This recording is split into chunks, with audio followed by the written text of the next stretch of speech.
On a pu suivre les derniers événements et il apparaît assez clair que des gens sont sur le point d'essayer de déclencher une guerre mondiale. La France est régie par une constitution dont la plus haute norme hiérarchique est la Déclaration des droits de l'homme et du citoyen. Dans cette déclaration, il est prévu que le peuple est souverain et que quiconque, que ce soit un individu ou un petit groupe, n'a aucun droit de s'opposer à une décision d'un peuple souverain. C'est écrit en toutes lettres dans cette déclaration qui est la plus haute instance juridique de France. Lorsqu'en 2005, le peuple de France a voté non à subir en France les lois européennes, donc décidées par d'autres, c'est la décision du peuple souverain et Sarkozy n'avait donc pas le droit de revenir sur cette décision, de la modifier et de l'imposer avec un petit groupe. Pour schématiser le concept que certains Français n'avaient pas bien compris, puisque 45% avaient quand même voté oui, sous l'effet de la propagande étatique. Alors pour expliquer ce concept d'une autre façon, imaginons, puisque la civilisation humaine est basée sur la famille, imaginons que vous, dans votre famille, tout d'un coup, on vous propose désormais de vivre selon les lois qu'auront décidé vos voisins. Et que ce soit vos voisins, donc, qui décident chez vous comment vous comportez avec vos enfants, avec les membres de votre famille, comment vous devez faire le ménage, à quelle heure manger, enfin, est-ce que vous devez manger, etc., etc. Est-ce que vous pensez, est-ce que vous accepteriez que ce soit des voisins qui décident à votre place et que vous soyez ensuite obligés de vivre selon les normes qu'ils vous imposent? Il est bien évident que ça n'a aucun sens. Un peuple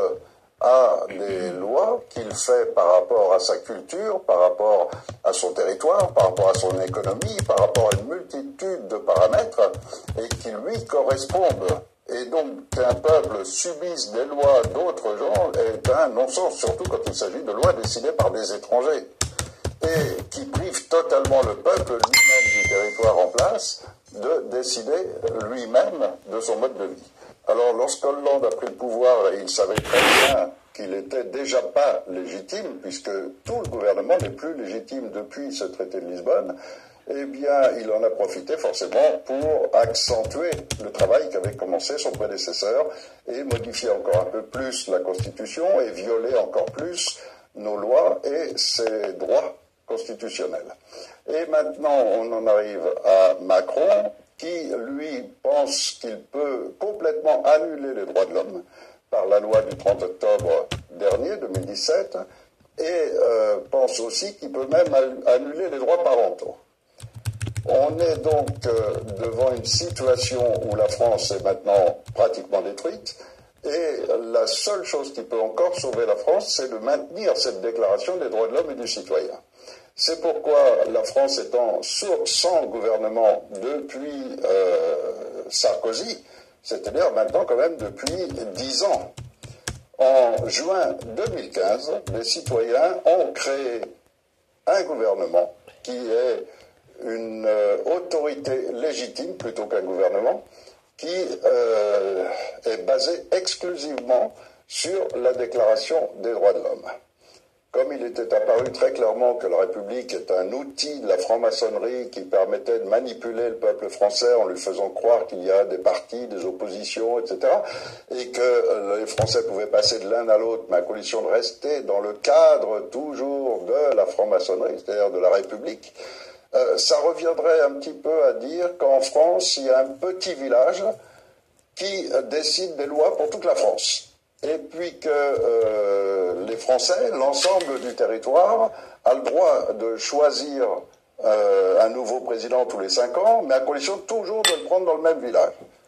Et ça, c'est évidemment quelque chose que ces citoyens vont combattre en créant un Conseil national de transition qui, depuis le 18 juin 2015, est la seule autorité légitime de France, puisque la seule représentation légale du peuple français basée sur la Déclaration des droits de l'homme, donc la plus haute norme juridique.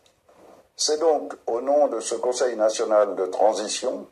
que les citoyens de France ont lancé un appel pour introniser ce Conseil à partir du 5 mai prochain,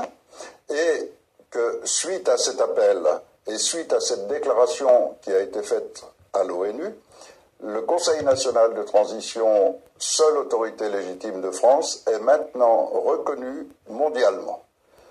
On en parle au Japon, au Canada, aux États-Unis, en Russie, en Chine. Donc, on ne peut pas nier l'existence d'une autorité légitime représentant le peuple souverain. L'intronisation du Conseil national de transition pour le 5 mai prochain reçoit déjà le soutien de la plupart des mouvements intègres en France, de tous les mouvements citoyens, et aussi de toutes les professions.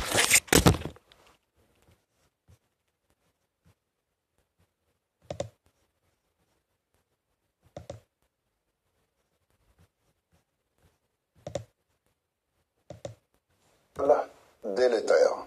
Toutes les nouvelles lois laissent apparaître clairement une volonté de ratissage des dernières valeurs françaises, aussi bien dans la poche des ouvriers, des travailleurs, que auprès des entreprises. Et la liquidation voulue de l'une de nos plus grandes entreprises, en l'occurrence la SNCF, en est la dernière preuve. Du fait du fort soutien également des forces armées pour mettre en place ce Conseil national de transition le 5 mai prochain, il est évident que Macron et sa bande vont tout faire pour l'empêcher. On sait que, dans un premier temps déjà, lorsqu'il y a eu cette affaire Skripal a été un mensonge